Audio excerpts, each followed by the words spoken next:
All right, the United States launching a new round of self-defense strikes against Iran-backed Houthi targets in Yemen earlier today.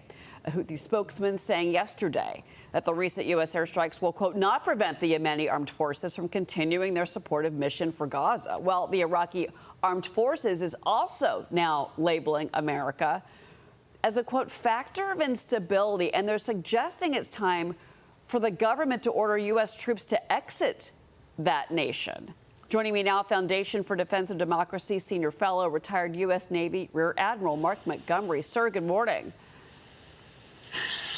Well, thank you for having me, Cheryl. Pretty shocking, these comments coming from the Iraqis of all places, considering that we do have troops still there. And Iraq has become, again, a little bit of a mess because of the different factions of groups that are operating. I mean, this is after we spent over a decade at war in Iraq to liberate Iraq. And now this. What do you say?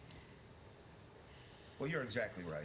You know, from my perspective, the Iraqis have repeatedly said, you know, that the United States may be forced to leave. On the other hand, they need our stabilizing forces to keep the government in power. So I think this is more rhetoric aimed at calming down parts of the population that are mad about the U.S. strikes, particularly the strike 3 days ago that killed the Hezbollah Syria, one of the proxy groups that operates out of Syria, that actually executed attacks against Americans. Our counterstrike really, you know, put pressure on the Iraqi regime.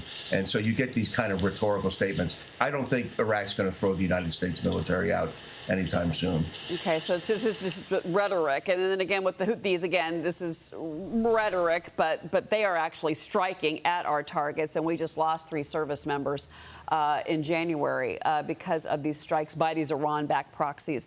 I want to ask you this. Former Vice President Mike Pence and former Secretary of State Mike Pompeo coming out with this new op-ed in the Wall Street Journal. It's called, "It's Time to Strike Back at Iran." They write the U.S. military must destroy high-value Iranian targets, including Tehran's nuclear program, Navy, and oil infrastructure. Telegraph strikes on empty warehouses achieve nothing. Oh, yeah, and by the way, we warned them of some of that. They also say appeasement has never worked in a single time in history. Not going to work now. Rear Admiral, your reaction? Well, particularly those last 2 statements are really true. Appeasement's never worked, and telegraph strikes on empty warehouses certainly aren't going to deter anyone, either in Iraq or in Yemen with the Houthis. You know, they're right in the sense that if we're going to get the Houthi strikes to stop, or these proxy group strikes against our forces in Iraq and Syria to stop, we're going to have to knock out the supply chain of weapons to get to them. So at a minimum, we need to hit the Iraqi ships that are bringing these, and the Iranian ships that are bringing these weapons to the Houthis, and the overland routes from Iran into Iraq and Syria that are bringing the weapons. We've been very reticent to hit known Iranian forces outside of Iran. I think that's the next step in kind of the escalation here. We'll see if killing a number of Iranian forces in Iraq, in Syria, and in the Gulf of Yemen, if we do that, that could deter Iran. If it doesn't, then I think they're right. Eventually, we have to go after mainland targets in Iran. But before we do that, we're going to have to put our forces in a much more defensive posture throughout the region to prepare for an Iranian counterattack, and we haven't done that yet. By the way, our viewers are looking at video right now, and this is actually a ship being attacked, being seized, and this is their video. They have gotten so incredibly is smart when it comes to social media, but also sophisticated in these attacks. And I had KT McFarland on last week, and she told me, look, once a ship is sunk, this is going to escalate. And I ask you that, or I throw that to you, because Dan Henninger just put out an op-ed also in the Journal, and he says America's enemies don't fear Biden or Trump. And he goes on to write, Iran, Russia, and China know neither candidate looks up to the task. A little bit of a political question here, sir, but do we look weak on the world stage with either of these candidates? But we can observe President Biden right now, and we're looking weak on the international stage there. And I say that because one, we haven't provided Ukraine with the proper weapons over a 2-year period. Two, we were very slow to respond. There was 120 days of attacks on our forces in Iraq and Syria, and it wasn't until they killed 3 people that we finally struck back. That made U.S. deaths inevitable, our failure to strike. And then finally, we waited 90 days before we struck back at the Houthis. Again, KT's right. It's highly likely we're not going to really respond hard until a merchant ship is sunk or a U.S. ship is hit. That is not deterrence. You have to impose cost on your enemy if you're going to deter them from future action. And we've seemed unwilling to do it over the last 4 months. We've also got concerns about, staffing within the U.S. military. I want to bring in City Councilman Joe Borelli on that issue. Joe, go ahead.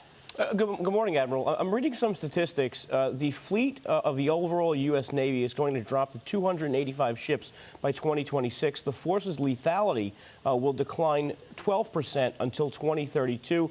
This, as Cheryl mentioned, comes at a time where the Navy is struggling to recruit people and lowering their standards.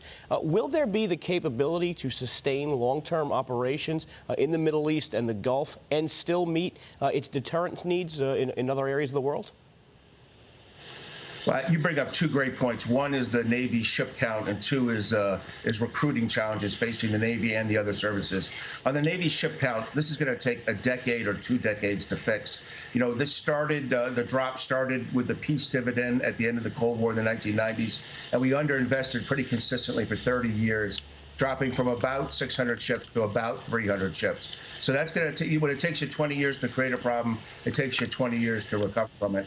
The recruiting one's a little different. It's tied a little bit to kind of consistent low unemployment rates, make it very hard. That makes it easy for the U.S. military personnel to transition out and for potential recruits to find other jobs. So there's a little bit of a tie to that. I do think the lowering of the standards is a mistake. Over time, you want to make sure all your recruits have a GED or high school degree, and lowering beneath that, whether it's in the Navy or the Army, is a big mistake. Real quick, and I ask this because we do have ships in the region near Israel, near Gaza, as that war rages on. How concerned are you about U.S. forces that are in the sea near there, simply because we do know that the Hamas has not been deterred, even though they are under daily fire from Israel. They have not been deterred, and they are right there on the water, and those ships are sitting out there, our ships. Does that concern you at all? So you're right to bring up the Eastern Mediterranean and the risk to our force. Now, we have a carrier strike group that is operated in and out of there and in other regions, and we certainly have a number of destroyers off the coast right now. What I would tell you is I think from Hamas, they're fairly safe. Hamas doesn't have a big inventory of anti-ship cruise missiles. However, if Lebanon in the north were to go into combat operations, if there's a war that broke out between Israel and Hezbollah in Lebanon, they have a lot of anti-ship cruise missiles, and they will aim them out at U.S. ships. So I think the risk really increases if a war starts in the north. So it's Lebanon is more the concern than Hamas. That's interesting and worrisome. Rear Admiral Mark Montgomery, sir, thank you for being here. As always, I thank you for your service, but it's always good to talk to you.